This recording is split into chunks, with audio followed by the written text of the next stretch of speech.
Hello, everyone. Welcome in. Welcome to my channel. If you're new here, hi, my name is Joshua. If you're not new here, welcome back. Thank you so much for coming back to my channel. Girl, we about to get into some things. Girl, get into some things. I don't know about y'all. Half of y'all probably already heard this shit.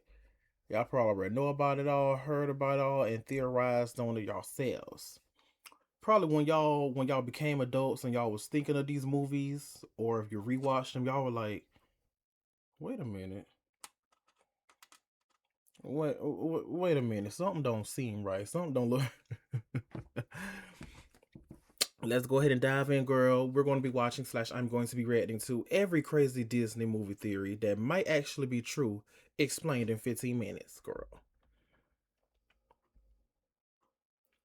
Fly around sprinkling fairy dust and crack. Peter Pan is evil. Peter doesn't just fly around sprinkling fairy dust and cracking jokes. In the original book, it's made clear that when the Lost Boys start showing signs of growing up, Peter thins them out. He literally gets rid of them, and it's not exactly explained how, which leaves the door wide open for readers to assume the worst. Then, there's the line about him walking part of the way with children who've died so they won't be scared. That's not the job of a whimsical boy in green tights. That's something a guide to the afterlife does. Put that together, and Peter Pan starts looking less like a hero and more does. Not the job of a wimp walking part of the way with children who've died so they won't be scared. That's not the job of a whimsical boy in green tights. That's something a guide to the afterlife does. Put that together, and Peter Pan starts looking less like a hero and more like the final stop before the great beyond. Jesse's owner is Andy's mom. The theory claims that Emily, the girl who once owned Jesse in Toy Story 2,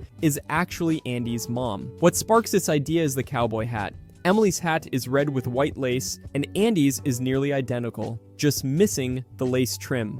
Fans ran with the thought that Emily kept the hat and later gave it to her son. Even Tom Hanks chimed in, calling the theory fantastic and wondering if Pixar secretly baked it into the story. That definitely helped fuel the buzz, but Pete Docter shut it down, saying that wasn't the plan and the characters were never connected that way. Still, people love thinking. Well, damn, Pete.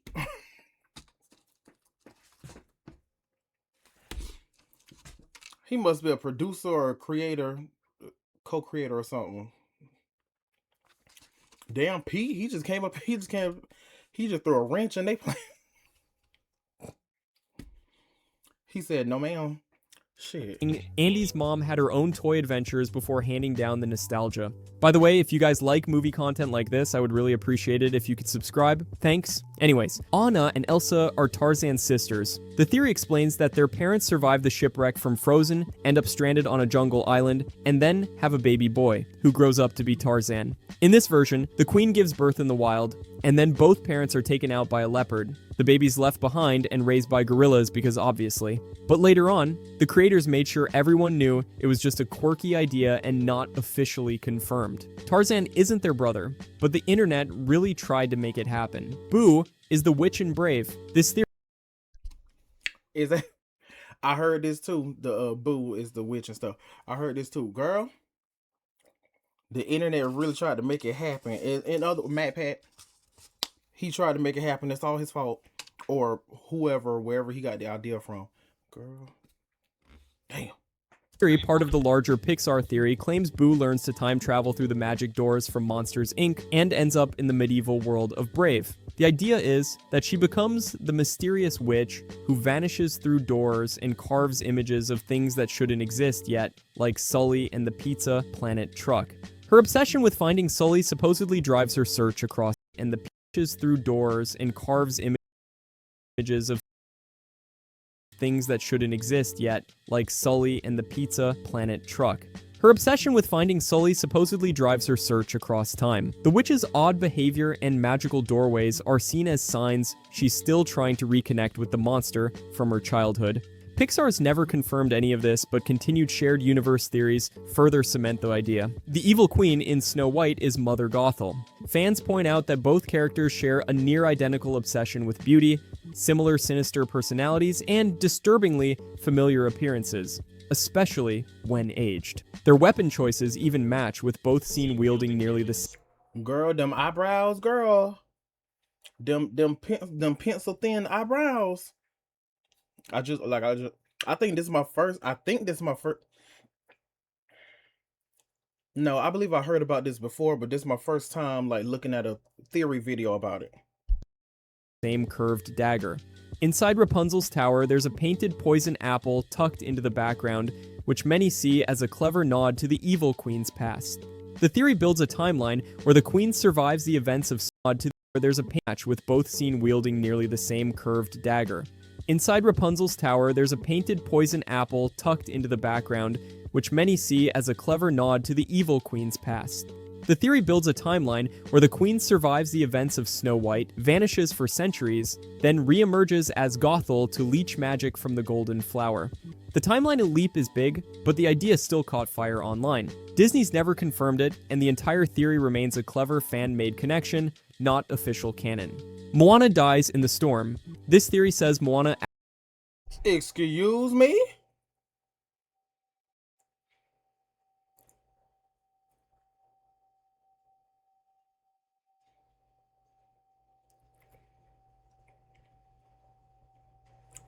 Bitch, this is my first time hearing this now. I need to watch Moana too. There's a lot of stuff I need to watch. There's a lot of stuff I need to watch. Shit.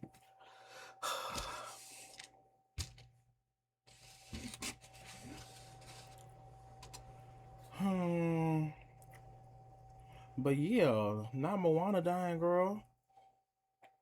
And Mother Gothel. If I remember correctly, the evil queen, I think she fell off a ledge. She fell off a cliff, girl, and them motherfucking vultures, girl.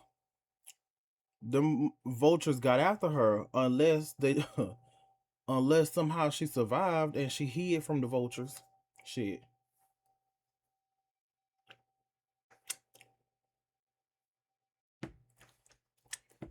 actually dies when the storm wrecks her boat early in the movie, and everything that happens after is her soul navigating the afterlife. Once that's in play, soul dies when the storm wrecks her boat early in the movie, and everything that happens after is her soul navigating the afterlife. Once that's in play, it suddenly makes sense how she survives encounters with lava monsters, gods, and entire mythic realms without so much as a scratch. She meets Maui, battles supernatural threats, and drops into the realm of monsters like it's just another Tuesday. Nothing she faces operates under normal human rules. The theory wraps with the idea that Te Fiti... I mean, no tea, no shade, but in any Disney movie, does it like, does any Disney movie, Disney Pixar movie do be like that? And I was thinking she survived, like she didn't get hurt from the lava monster and shit because I don't know. Oh Jesus. I mean shit, I don't know because she knows how to like duck and dodge, bob and weave. Girl, bob and weave, girl. Shit, brings her back to life after she returns the heart, explaining her sudden wake-up on the shore. It's never stated in the film, but it adds a surreal spiritual twist that fans keep clinging to. Lilo's parents are in the CIA. The theory suggests Lilo and Nani's parents were secret agents who died while working for the organization. Cobra Bubbles, who's introduced as their social worker, is a confirmed ex-CIA agent with ties to the Roswell incident. The idea goes that he steps in not just as a government guy turned caseworker, but as someone personally connected to their parents' old assignments. Fans point to Lilo's weird obsession with photographing tourists and her random book collection as clues. Maybe habits she picked up from tagging along on covert missions. It's a stretch, but the theory gives her eccentricities a darker, more espionage-flavored twist. Snow White's tragic end. This theory claims Snow I think I heard about that too. I believe I heard about that. Their parents are CIA agents. So apparently I was going to ask, are they dead? But I'm pretty sure they're dead. Yeah. I need to watch that Lilo and Stitch live action movie and the animated movie. Shit. Movies.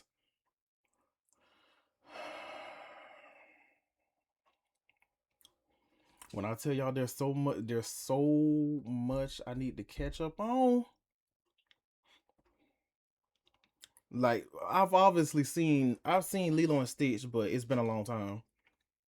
I seen Lilo and Stitch. Stitch has a glitch many times because I have it on DVD. Leroy and Stitch, like I seen like half of it, and of course I've seen the series. Maybe not every single episode, but yeah, girl. But I believe I have heard about that. The CIA, they're CIA agents. I just haven't like heard it explained why and all that shit. White doesn't survive the poisoned apple, and that the prince is actually a grim reaper in disguise. Supporters point out he shows up the moment she nearly dies at the wishing well, then again, after she falls into a death-like sleep. His arrival on a pale horse mirrors classic imagery tied to death, and the so-called true love's kiss is interpreted as the kiss of death, the final breath being taken. In the last scene, he leads her away to a glowing castle high above the clouds, which some argue symbolizes the afterlife, not a kingdom on earth. It reinterprets the ending as her spirit moving on rather than waking up. Marlin's 5 stages of grief. This theory interprets Marlin's journey in Finding Nemo as a metaphor for the 5 stages of grief following the loss of coral and their eggs. It begins with denial, as Marlin clings to Nemo and refuses to let him grow. His panic and bursts of rage reflect anger, especially when Nemo's safety is threatened. Marlin's reliance on Dory and willingness to navigate unknown dangers are seen as bargaining. When he believes Nemo is gone forever, his despair signals depression. The story ends with Marlin allowing Nemo independence, marking acceptance.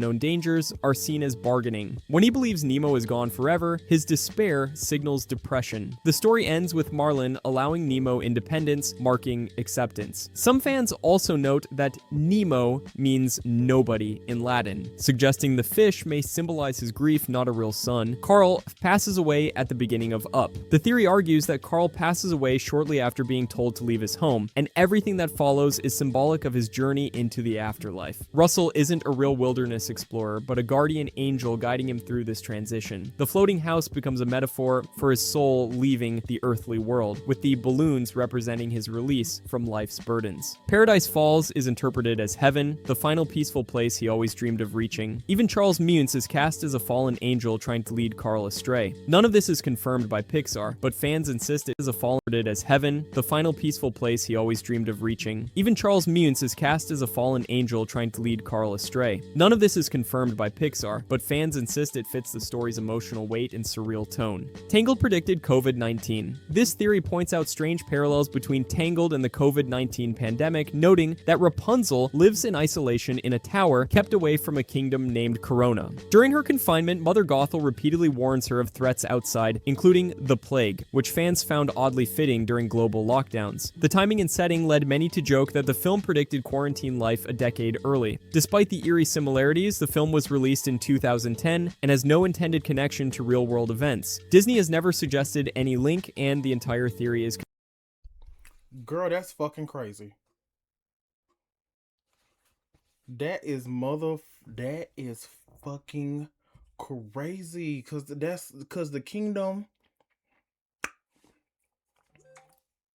cause the kingdom, cause the kingdom show is called Corona, bitch.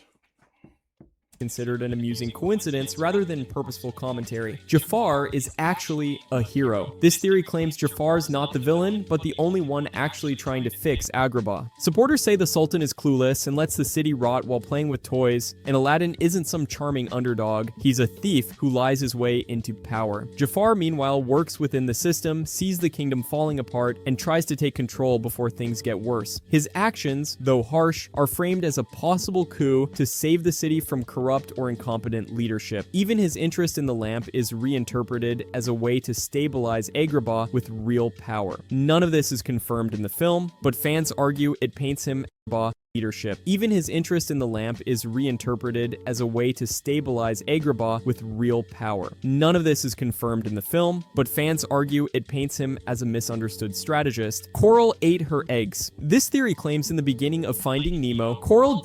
I'm damn tired. So Coral ate her eggs, and then what's the name of that fish? I forgot the name of that fish.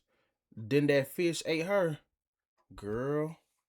didn't die protecting her eggs from a barracuda, but actually ate them herself. It's based on real clownfish behavior, where parents sometimes consume their own eggs if they're damaged or deemed non-viable, especially during early reproductive cycles. The theory picked up attention after a TikTok video pointed out that barracudas aren't known to eat clownfish eggs, casting doubt on the film's explanation. Since clownfish do sometimes eat their offspring under stress or poor conditions, some fans believe Marlin invented the barracuda attack to cope with the trauma. It's not supported by anything in the film itself, but the biological precedent keeps this theory alive. Alice in Wonderland is a psychedelic To a psychedelic trip to I can believe that. Oh my god. And that's right, barracuda. Barracudas don't eat clownfish? Well shit, okay. Well, clownfish eggs. Don't eat clownfish eggs?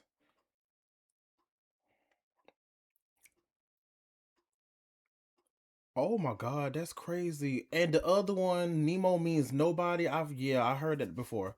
Yep, I've definitely heard that before. Said that he was like Nemo.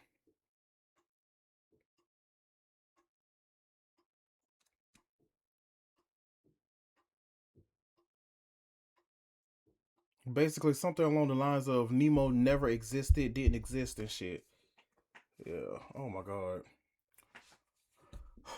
Girl, Finding Nemo might have Up and Finding Nemo might be the saddest ones. Might be.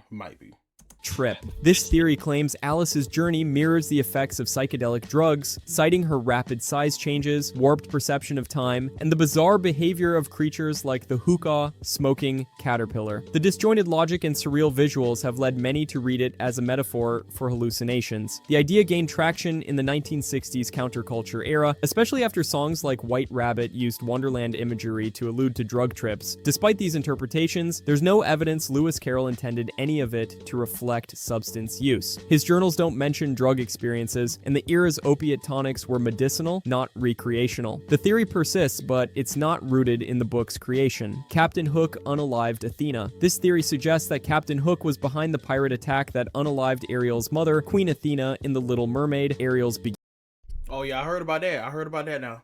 I'll be back.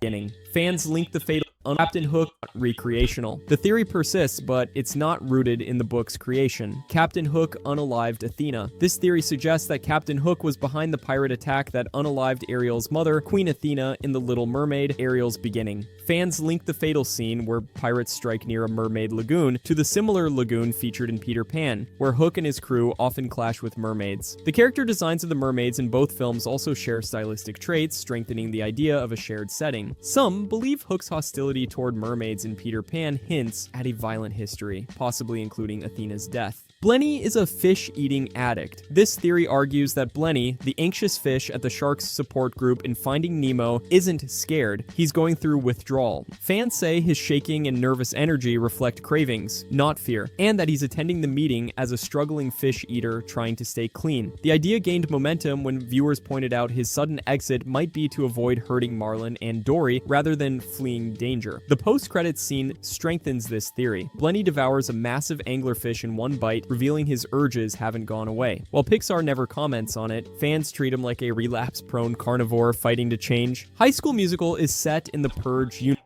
I forgot about that. Foreign boy Ryan. Hey, foreign boy Ryan. Thank you. Girl, what his name? Bellini? I know you lying. Not Bellini is a. And he showed it. That was funny.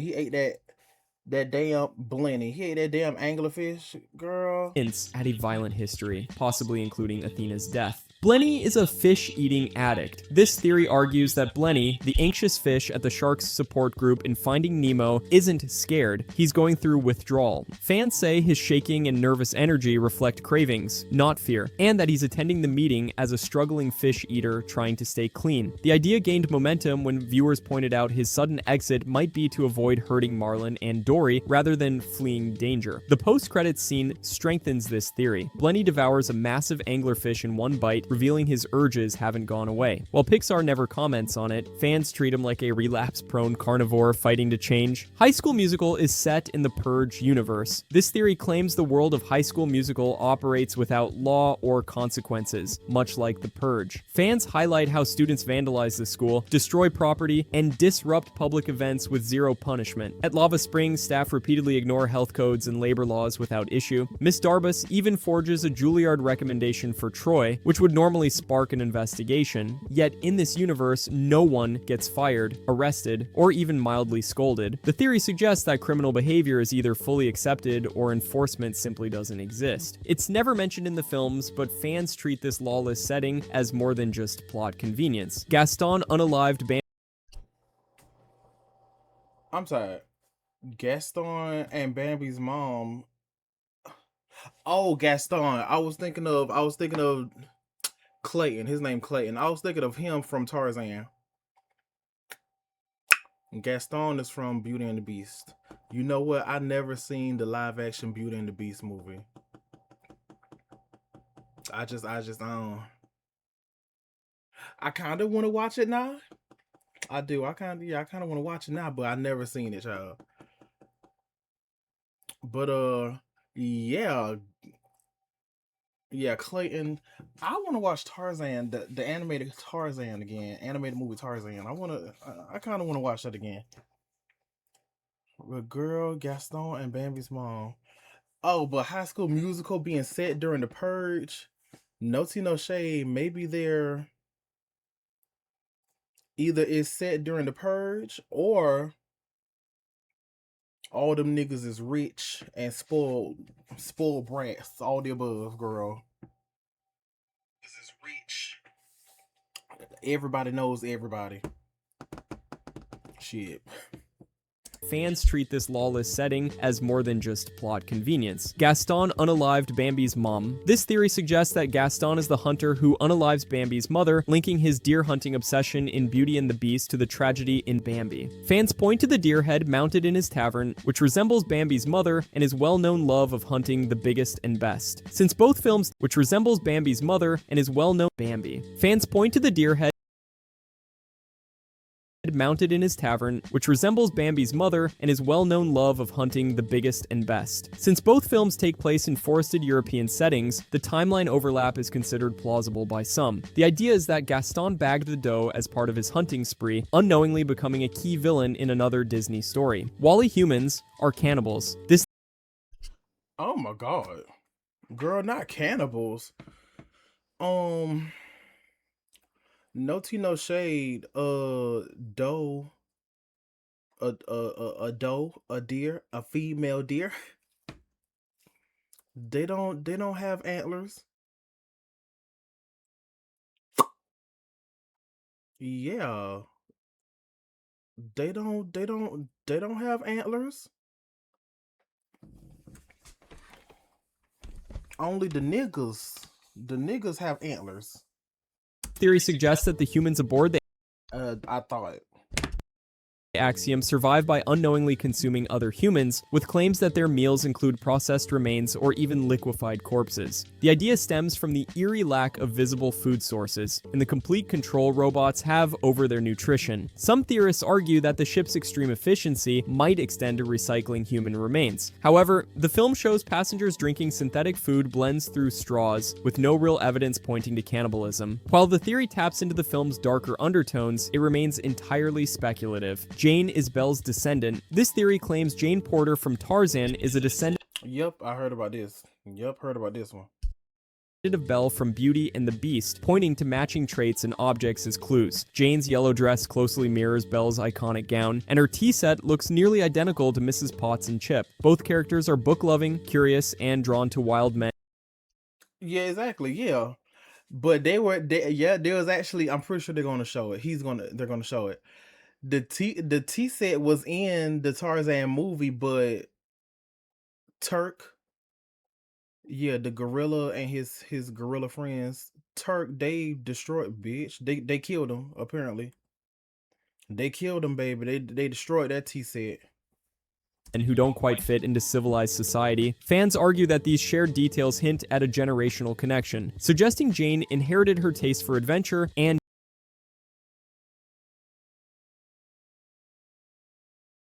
tea from Belle. The theory has appeared on Disney fan sites and in pop culture articles, but Disney has never confirmed any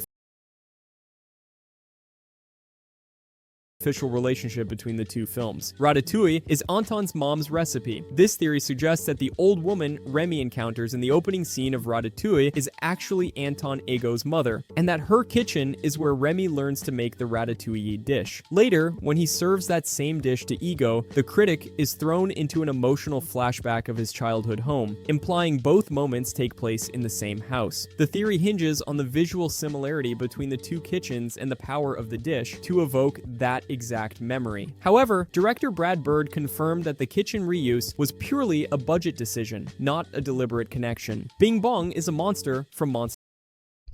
Oh shit. Bing Bong.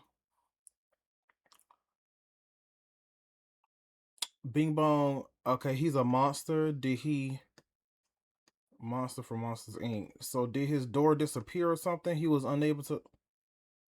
Well, they gonna talk about it. Brad Bird, Brad, you could have left that. Nothing no shade. I'd never seen Ratatouille from beginning to end. I've seen it, but I think I turned from it. I was like flipping channels or something like that maybe. However, no tea no shade. That would make sense. That would actually like kind of sort of make sense. Even though at the same time, if you make Ratatouille like correctly, if you make it correctly or whatever, excuse me. Like if you make it correctly and shit, like because I think I remember I kind of remember that from the movie. The man, he's very he's a food critic. He's very precise and very strict, very serious about the food that he's eating. Shit. So yeah. So but I like that. I like that theory. I believe that's my first time hearing that one too. But I like that theory. And Brad.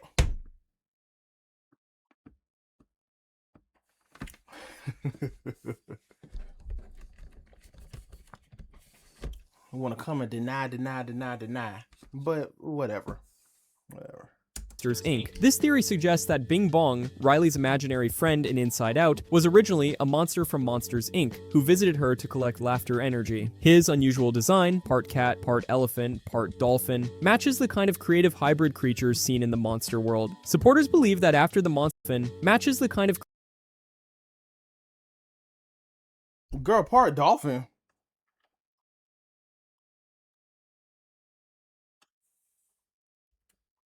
energy. His unusual design. I guess that's him acting like a dolphin right there, girl. I've seen Inside Out, but yeah, I just haven't. I don't remember it like that. I remember her core memories, her memories or whatever. They were like starting to get destroyed.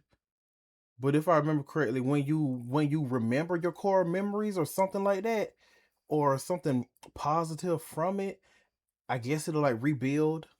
Something like that.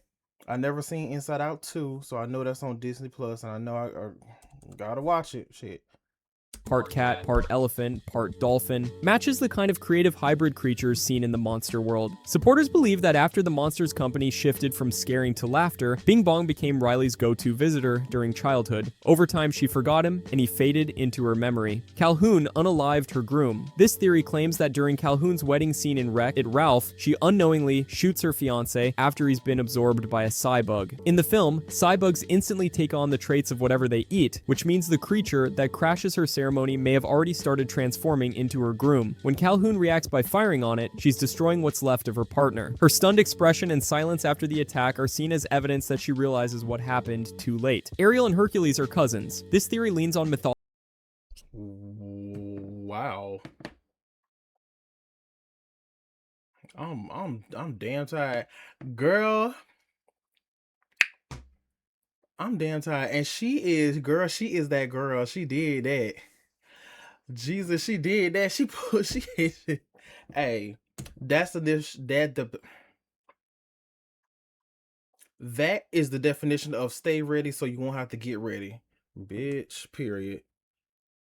Connecting destroying what Tony may have already started transforming into her groom. When Calhoun reacts by firing on it, she's destroying what's left of her partner. Her stunned expression and silence after the attack are seen as evidence that she realizes what happened too late. Ariel and Hercules are cousins. This theory leans on mythology, connecting King Triton to Poseidon and Hercules to Zeus. Since Poseidon and Zeus are brothers, both sons of Cronus and Rhea, that would make Triton and Hercules first cousins. By extension, Ariel becomes Hercules' first cousin once removed. It's all based on the assumption that Disney stuck to the mythological family tree, which they didn't officially confirm. Still, fans like to run with the idea that the undersea princess and the demigod hero are part of one big divine family reunion. It's never mentioned in either film, but the myth-based logic lines up neatly enough to spark plenty of debate. Cinderella appears in Frozen. This theory claims Cinderella and Prince Charming show up during Cinderella appears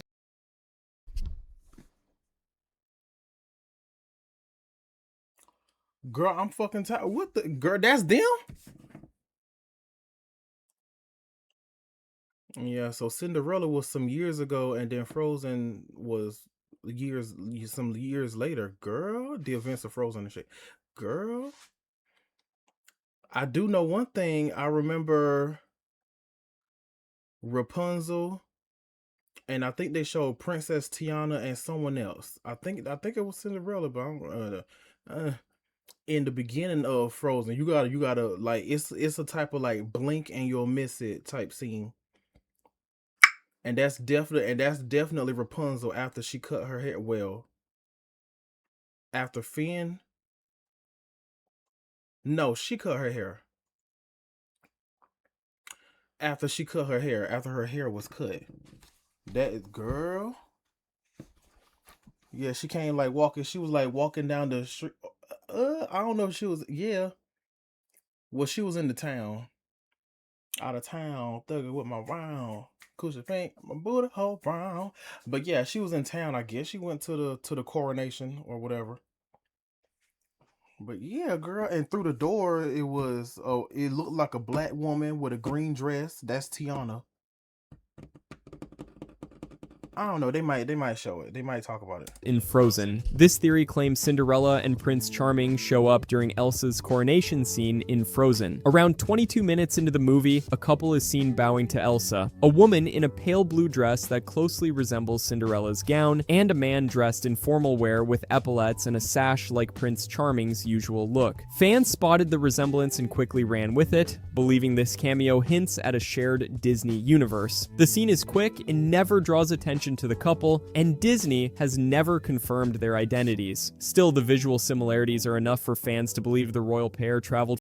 The scene is quick and never draws attention to the couple, and Disney has never confirmed their identities. Still, the visual similarities are enough for fans to believe the royal pair traveled from another kingdom just to witness Elsa take the throne. If you enjoyed this, I'm going to be posting a lot here. I would greatly appreciate it if you could subscribe. Thanks for watching, and see you next time.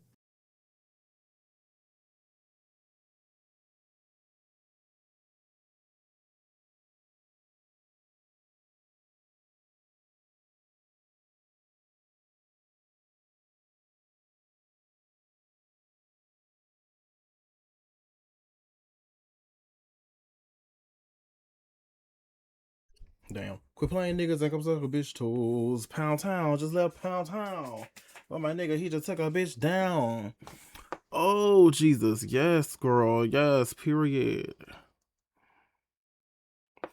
Mm. Well,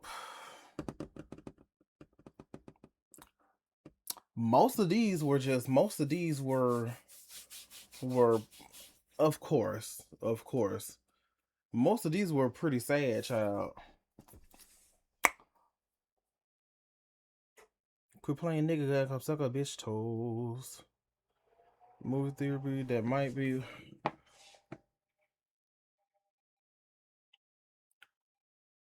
Say what? Some of these I probably have heard of.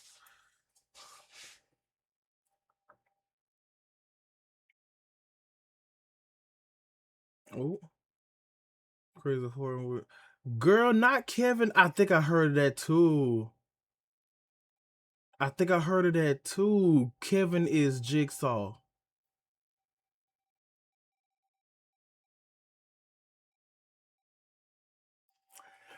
Yeah, bitch.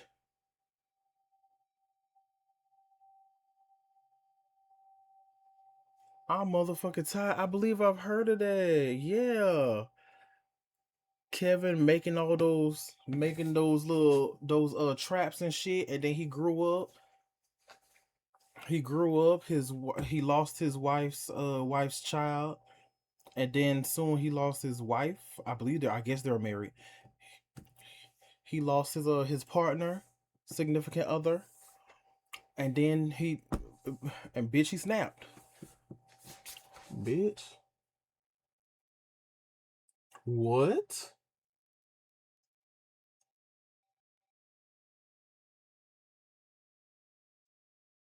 is the thing? What? Freddie is Nancy's father. Shut the fuck up. Girl, shut up. Freddie is Nancy's father.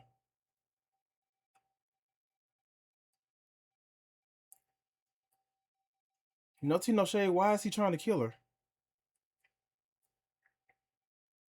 And I remember, and I got the, except for the one that came out in 2010, but I have the complete collection of the A Nightmare on Elm Street. Shit, girl, trying to remember the name of it.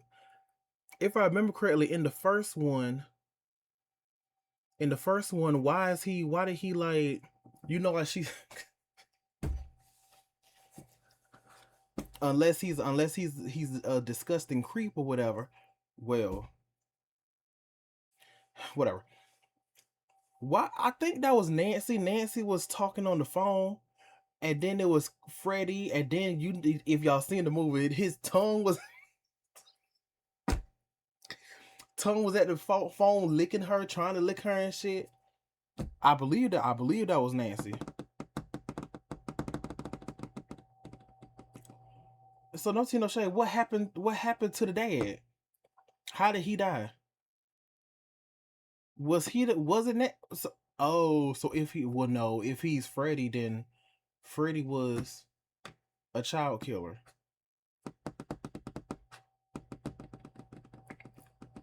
Then Freddie was a child killer. Why was he? And it's Nancy's that. What? Okay, okay,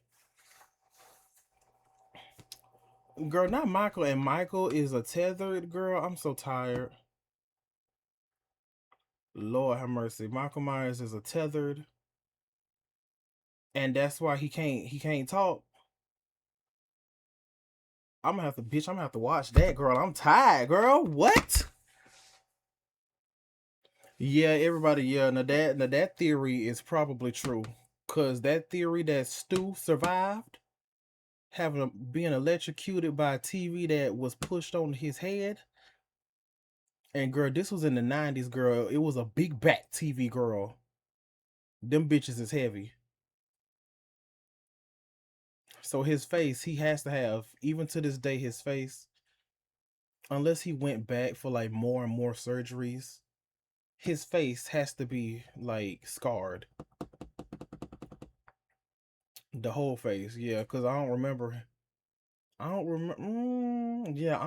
him like turning or anything. So his whole face has to be scarred and shit.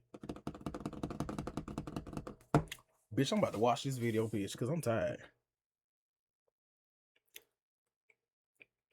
But yes, y'all, this was no tea, no shade. Disney movies are known to be, when you theorize about it, and well, even if you don't theorize about it, Disney movies are known to be pretty sad.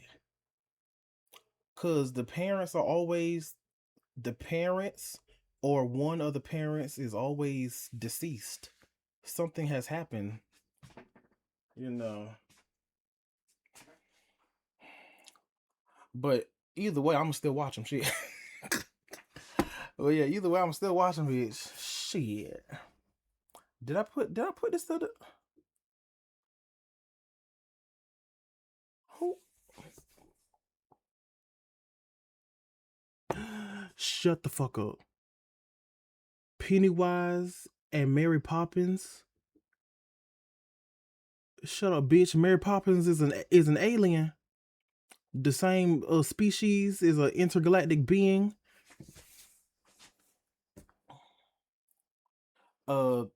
Spoiler alert, but yeah, in It Chapter 2, I mean, I guess even if you read the book, whatever.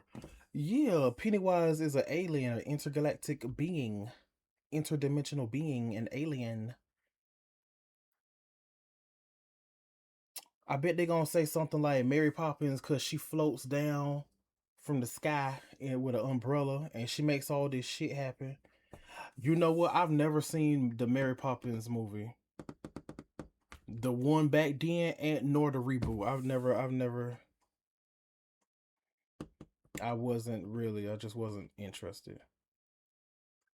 Of course, I know about supercalifragilisticexpialidocious. Might be quite atrocious, something like that.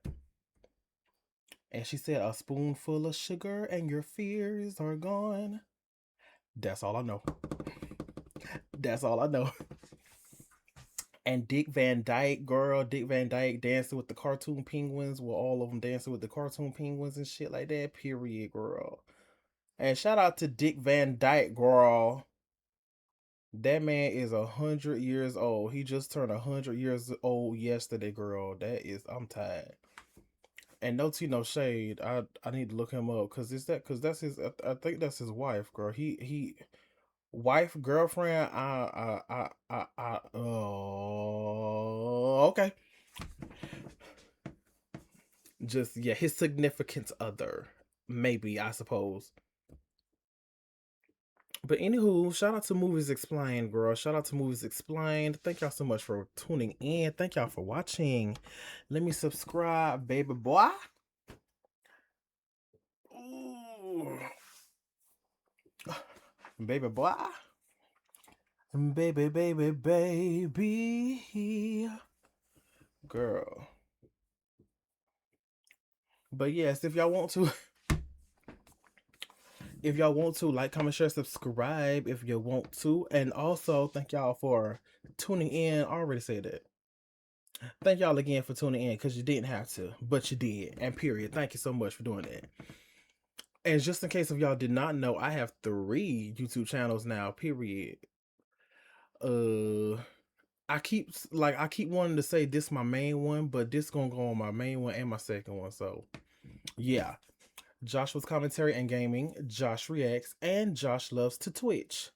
Now, Josh Loves to Twitch is going to be my Twitch videos, uncut, raw, unfiltered, unedited, except for any music videos in there because it could get the whole video blocked globally. So, yeah, there's that, but whatever.